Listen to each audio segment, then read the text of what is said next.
Hey everybody, Scout Crafty here again. It's Monday, Mishmash Monday.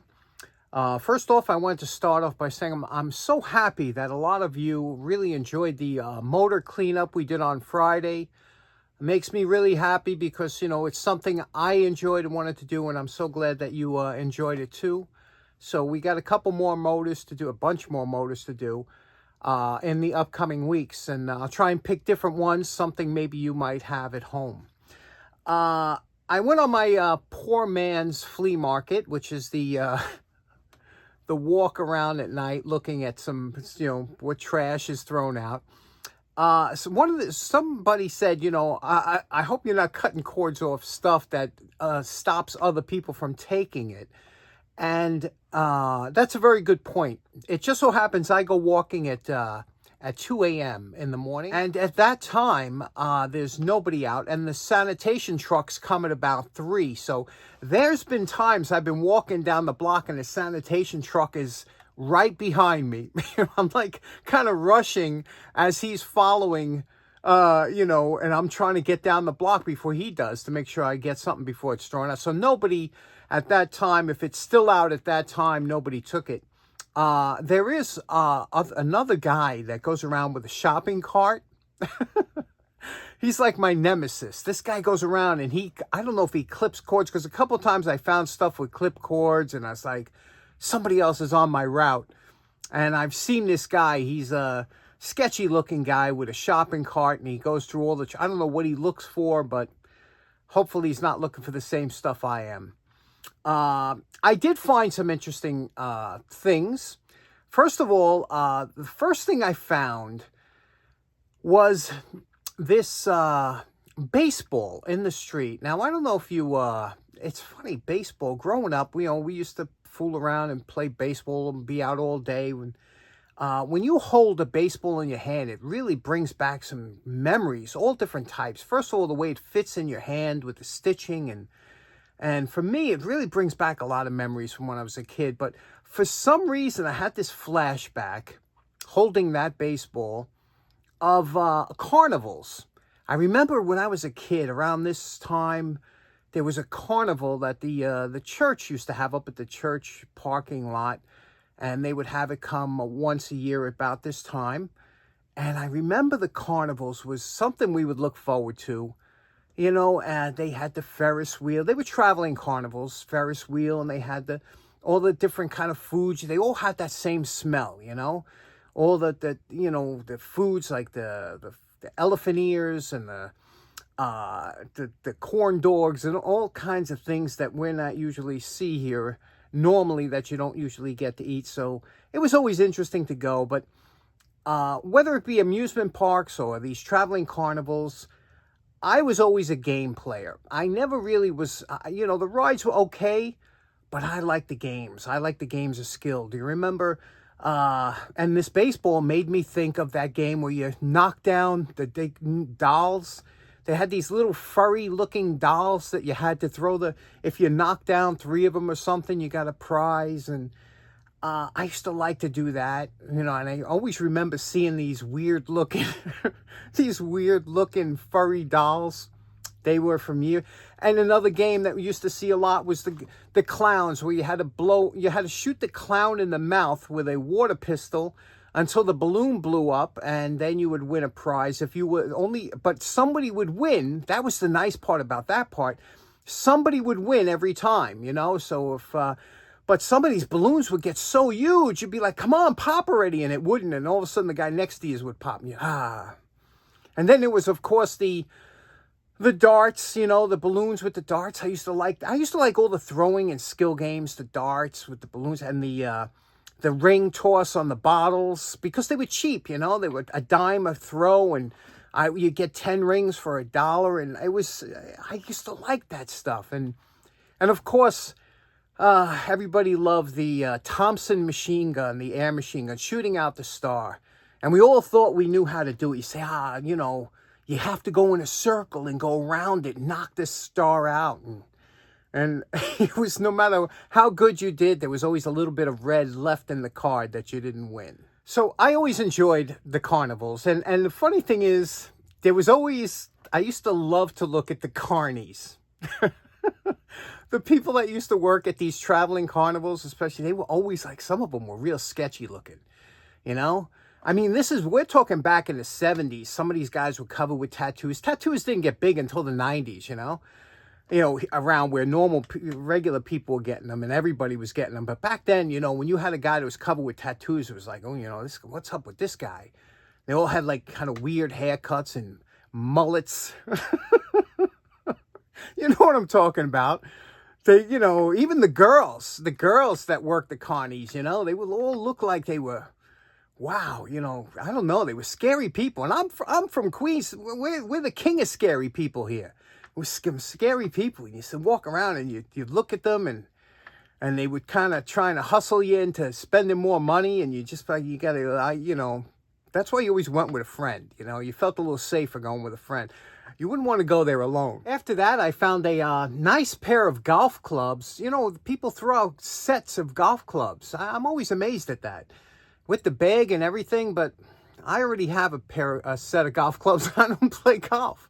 So I just had to let them go. But the last thing I found was pretty interesting. Let me show you what that is. I found a pair of, there was actually 5 sets of these they were throwing out. These are wooden blinds, like Venetian blinds that hang on the window.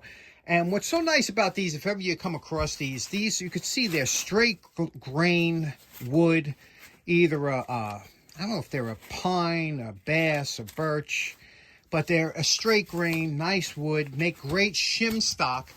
But what they really are useful for in my shop is a poor man's edge binding. Now, what edge banding or binding is, with the price of wood, what we do today, most of us to make any kind of projects, we'll use plywood. Plywood is economical, it's strong, and it holds up well. But the problem is the edge. The edge is always an unsightly part. So what you have to do is you put a banding or a faux piece of wood over it to make it look more presentable. Here's an example of just something that you would do. I used to rip these down on the table saw to just add some, decorative edging to the plywood. So that's where those blinds come in real handy. Okay, next up, last week, a couple people have seen this on the bench when I was doing the motor, and they said, oh, what is that? A couple people asked, can you control the speed of a motor using something like this? Because this is what's called a Variac. And Variac is actually a generic name because they were the most popular producers of these auto transformers. So it's stuck.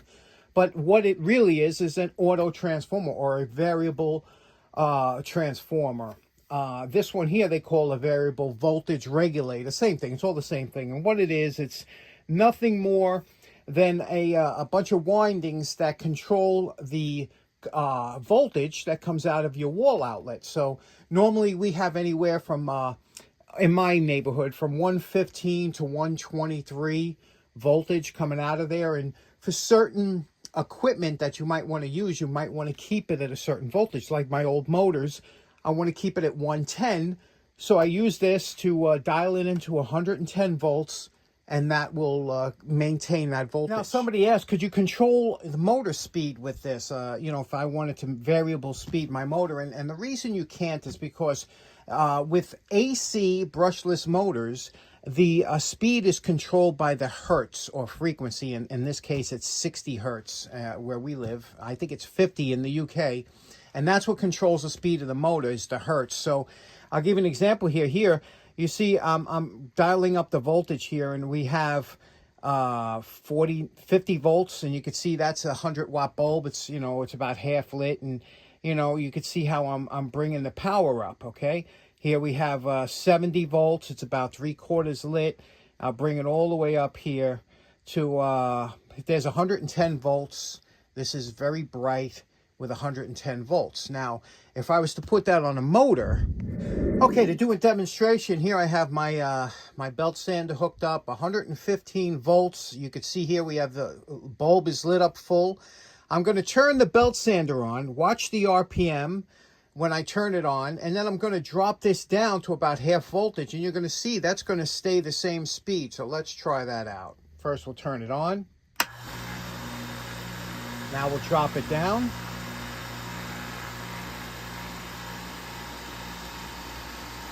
There's about half the voltage, still doing about the same speed. There, I'm bringing it up again, no increase in speed.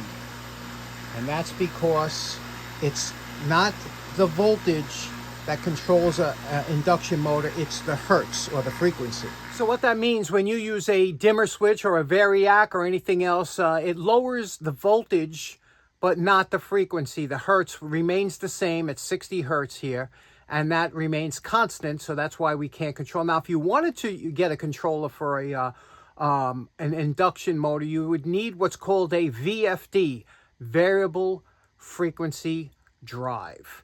And when you get one of those, and they're pretty complicated, pretty expensive, and they don't usually come in, 120. Usually you got to go for 240 volts. But when you get one of those, then you can control it. But there's always the issue of torque, that's the problem. So it's a little bit tricky. That's why they always have pulleys on drill presses, things like that. That's what controls the speed, because they don't have something that control it electronically. Okay, next up, I want to talk a little bit about drilling holes. Many times we have to use a hole saw to make a hole in something. Now, I'm not talking about regular drills, which usually go up to about 3/4 of an inch or so. I'm talking about from 3/4 to a hole, a larger hole. What do you use? And I want to show you some of the things that I went through and maybe can save you some heartache. The reason I'm doing this now is I asked my buddy Tommy Carola to loan me a couple hole saws, because I've never used the carbide ones before, and I always want to get them, but they're expensive. So he loaned me a couple, and I want to show you how they work and what your options are. We want to make a hole into certain materials. We all kind of reach for a drill. That's a common thing. But when you want to make a larger hole, you have your options become more limited. So now it depends on the material you're drilling through, and it also depends on whether you want to keep the plug, the hole that you're drilling, or you not want to keep it. So we have something called a step drill. These are great. I did a video on these. If you wanted to stick with a regular drill, the bigger they get, you might have to reduce the shank a little bit. These can go up to 1 inch or so, but once you get past 1 inch, you're pretty much not using these anymore unless you're going in metal. So then we relate to the hole saw. Now, when I was a kid, this was my hole saw, and I've used this a bunch of times, and I've always had nothing but problems with these. This is a universal hole saw, and what it is, it's a stack of saw blades that fit in a universal holder. And the reason you see a piece of inner tube over here is because this pin, that's supposed to screw in there, but I lost the pin, so I replaced it with just that pin. But that pin is held on. You see that little hole there? There's a hole here and a hole there. And when you push this in, you line the two pins up, and that holds this saw in place. And this is what it looks like. So no matter what size you're going to use, you would pick this, put it in here, line up the holes, put the pins in, and then that would give you a hole. Now, does it work? Yes, I've used it 100 times, especially for like plywood, something small, thin, it'll work. The teeth, you can see here what the teeth look like. It works, but it's a nightmare, because anything that does multiple uses, like multiple sizes, usually is compromised. So from here, I remember I bought myself a what I thought was professional set of hole saws. Okay, this here is my dedicated hole saw kit, more or less. And what it is, it's a bunch of different hole saw blanks, and you can see someone new here that I haven't used yet. And how these work, they come like this, and you have to attach it to an arbor. There are two size arbors. There's like the large one, and then there's a small one for small ones. Here is an example of what an arbor looks like. It's a small one like this. And what you would do is you would place this in here into your hole saw, push it through until, because it can only go in one way. And let's see, I'll pull it through like that. And then you have the little retaining nut. Can you see that? That goes onto here like this, spins on. You tighten that up, and now you have a working hole saw. These are great. They worked well. The shank is kind of small, so you don't have that kind of, and they weren't carbide tipped. Again, they were a step above the universal one that I had. Okay, So that was, you know, they work, they're good. I thought they were great at the time for what I used them for, but there are much better options now. Now, like I said, when you're drilling a hole, you want it, there's two options you have. Whether you want to keep the plug, in other words, let's say you wanted to make some toy wheels or something, you wanted to cut, you wanted actually this piece, you would use a hole saw to make these blanks, and then you can make car wheels or whatever you wanted to. So this would help you keep the blank. But if you didn't want to keep the blank, you can use something like a big forest snippet like this here. You see this? And this is nothing more than like a standard forest snippet, just, you know, much bigger. But again, this requires a lot of power. You're going to be tearing through, and it depends on what material. You wouldn't use this on metal or anything. This is made for wood, and, you know, it could be tricky to use. But so that all depends. Another option you have, if you've ever seen one of these, this will go, and this one's a decent one, but this one will go into your ear drill press or whatever, and you can adjust the size of hole you want it to make. You pull this little guard off, and here's your cutter here, you see? So as this spins around, it'll make a cut into here. You want to use this at a, you know, you want to use this in a super fast speed, and you want to make sure this is sharp, a little tricky to use. You really need everything to be stable and clamped down to use something like this, but it does work. Next up, we have our beautiful spade bits, which I'm a big fan of. I know some people don't like them, but I've been using these since I'm a kid. I absolutely love them. They have their, you know, pros and cons, but they're inexpensive. They make a great hole. If you know how to use them, you can work around some of their weaknesses. The thing is, they don't make a plug, and they use a lot of power needed to power through that wood. You ain't going to do this with a little small hand drill on some of the bigger ones. You need some power behind these because it removes all that wood as it's chipping out. But these are fantastic. Again, no plug. But what Tommy turned me on to, and he loaned me these, he said, you got to give these a try. They're game changers. Now, he does this for a living. He's a professional.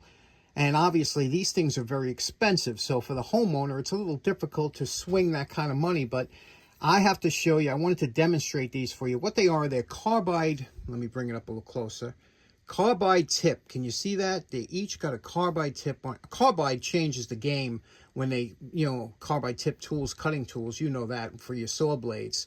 And you can see the thicker shaft on here. I'm going to give you a demonstration. I'm going to show you this versus my, what I thought were good ones. So let's check that out. Now I'm going to be drilling through this piece of scrap wood here. I'm going to go in this corner here where there's no knots. I don't want any knots here. One thing I did was, two things. When you want to drill, if you can, get to the other side. I'm going to show you, you're going to drill halfway through and then flip it around and drill the other way. So this way, I'll show you why it works much better. So you're going to set the drill stop here. You see we have the drill stop, that it won't go into the bottom piece of wood, just a pilot hole. And what we're going to do is we're going to drill it like this at a slow speed, about 550 RPM. You don't want these teeth to overheat because, you know, they will, if it's smoke, if you see smoke, you're going way too hot and there's no way to cool it. You got to let it cool down. Remember, it's wood. You can't really spray it down. So let's do it and I'll show you what it looks like.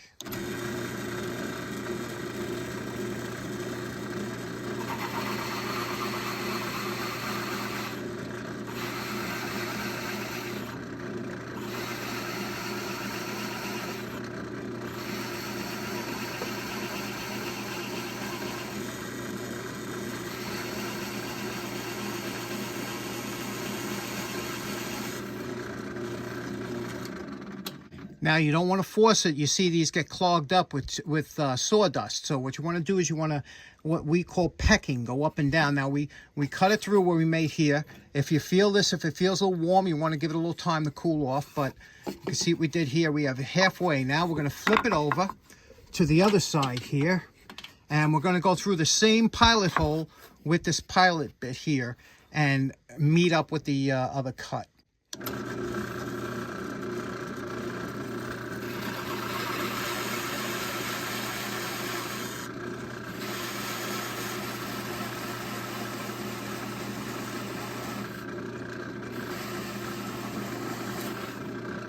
Okay, there we go. There's our hole, beautiful hole in there. But you saw how long it took because, you know, you got thin teeth. And I did WD-40, the edge, the the hole saw before I put it in, just so it would slide easy. But you see a nice, beautiful, clean hole. Let's try the carbide bit. Now, here we have the carbide hole saw. We're going to do the same exact thing, the pilot hole, and reverse the wood. And the reason you do that, you don't want any tear out. Even though we have a backer board, I don't want any tear out. So, and it's only fair for the test. So we're going to go in here, again, not hitting any knots. And let's try this out.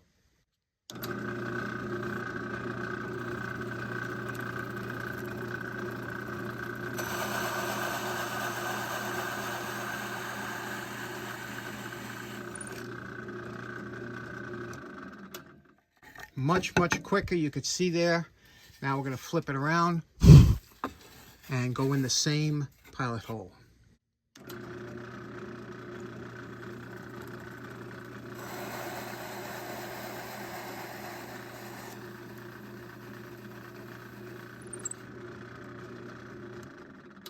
Much easier to go through. Let's check out the hole comparison. Okay, here are the two hole comparisons. You can see this was the first one with the sears.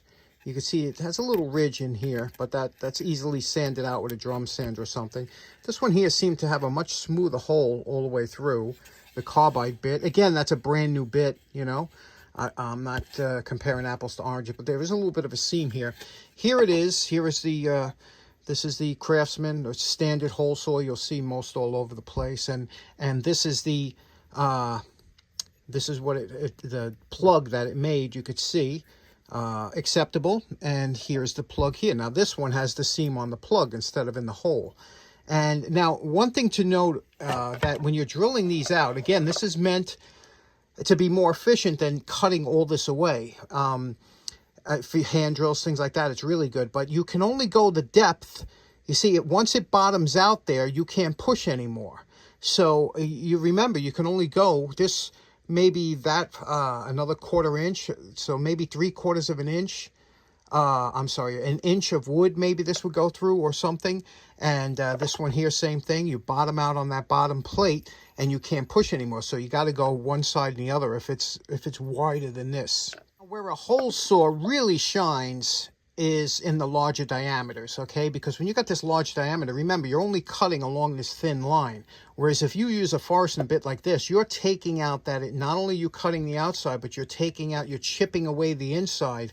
It requires a lot more pressure, and you can see that's why it's got such a thick shaft on it. So, but this will, you know, power through a 2-inch piece of wood, where this will only go through an inch before it hits that plate, you know. So again, apples and oranges, two different types, two different uses, but you can see how they work. And these carbide tip, they're the way to go. They're expensive, but buy once, cry once if you find them, especially the ones overseas. They're made very inexpensive for the homeowner. It's really good, but this is a USA model. This is for the professionals, and it's just a thing of beauty. I know you all want to see this one work because it's dangerous, and okay, that's what we're here for. Let's give it a shot, see how this works.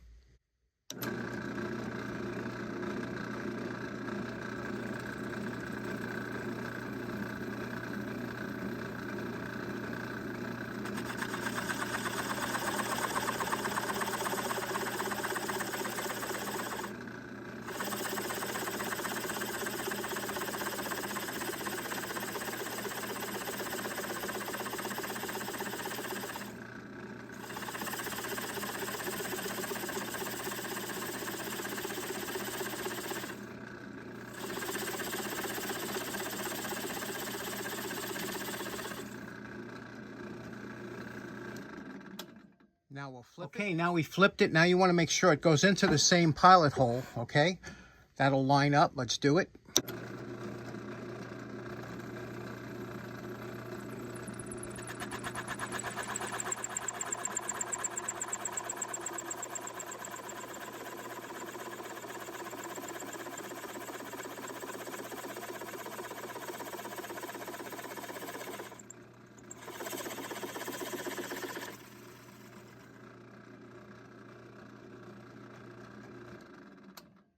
Okay, so here we go.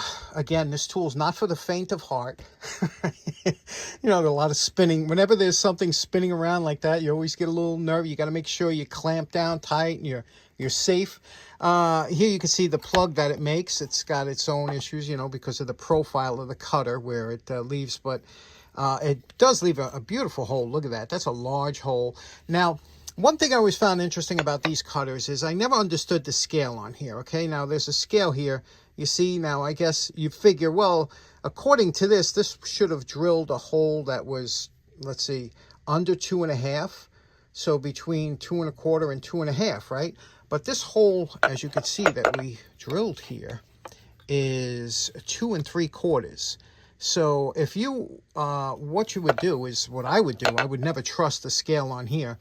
You would measure it here and go halfway. So if you wanted a 2 3/4 inch hole, you would have to have 1 7/16 inches, which this lines up for. You know, you would just double it and never ever trust the scales on here. Always go by, you know, a secondary measure. Measure twice, cut once, right? And there we go. That's a nice hole, so that's interesting. Now, obviously, the beauty of a hole saw compared to like a Forstner bit or something like that is you can cut through a wide variety of materials like plastic, aluminum siding, metal, things like that. You couldn't do that with a Forstner bit. It would just tear it up. So you could see where that would come in handy. It was a lot of fun today practicing down here. I want to special thanks out to Tommy Carola for the loan. He also brought down a bunch of other stuff for us in the upcoming weeks to play with. So anyway, thanks so much for tuning in. Hope you have a great day, start of the week. Take care now. Bye-bye.